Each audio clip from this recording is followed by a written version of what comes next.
about to kickstart the video, but wanted to take a second to remind y'all to subscribe, like, and comment so I can better understand how to improve on the content to continue to uplift us forward.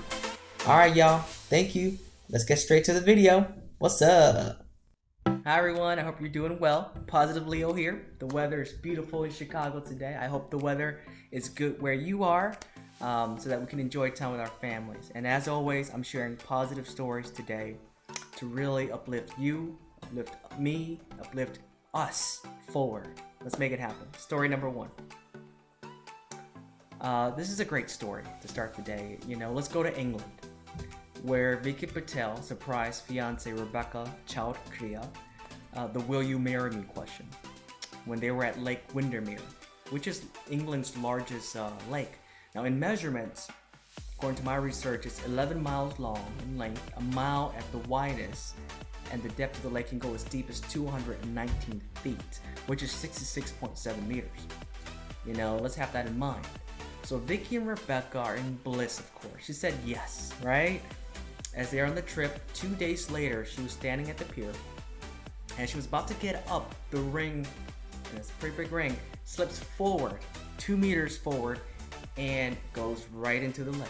And oh man, can you imagine what was going on in their mind, especially in Vicky's mind? So of course, Vicky ran back to the hotel, got on some gear to see if he can find the ring, while his fiance is probably at that time panicking, trying to figure out what's going on. So the hotel staff told him at that time that there's a place called the Lake District Diving. There's two guys who are pretty good at it, Agnes and Declan. But in that moment, all Vicky was thinking about was how to get this ring ASAP before it sinks any further. So he went into the lake, dived into it, but all he could get was mush at the bottom. And he was stated to say he lost hope. So he contacted Agnes, and immediately from the Lake District Diving, and Agnes geared up, jumped into the lake, and Vicky said he was scouting around, unquote, for a while, and I was starting to get worried, he said. Then he emerged from the water with a smile and said, "I think we have it." So this is just amazing. I mean, look at this picture. Look at the ring. Whoa. And I'm sure Vicky and Rebecca were very overjoyed and continue on to their wedding celebrations. And the size of that ring, though, by the way, and I'm sure Vicky can afford another one, just in case, I'm sure. Agnes did quote that, quote, "Fortunately, we had a rough idea of where it was. If it had been in the middle of the lake, it wouldn't have been like a needle in the haystack. It would have been a needle in the world." Word, end quote. Not the word piece, but just end quote right before that. That's story number one. Let's head over to story number two. And this is nice. This picture here is of 3 Oklahoma teens at their recent high school graduation. There's Bryce Jackson, there's Madison Moore in the middle, there's Kieran English, and their friendship go all the way back to kindergarten, which is, I think, about 13 years of friendship if you calculate that they're 18 in the picture. And Dana, the mom, added that these two were the, quote, saving grace for her daughter, end quote. And going way back, Jackson and English would always make sure to walk Madison home or have lunch with her. They were, in a sense, quote, she said, her protector. And Dana said, adding to that, is that they don't look at her as a kid with Down syndrome. They just look at her as a friend, end quote.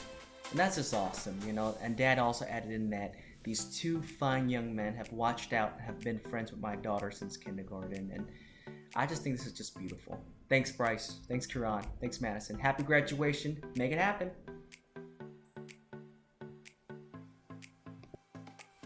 Third story for the week. Here we go.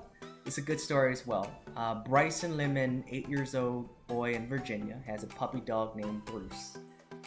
Bruce would always play with Bryson, especially when his siblings don't want to play Pokemon with him. And Bryson is a huge Pokemon fan. Now, fast forward a little bit, his puppy got sick.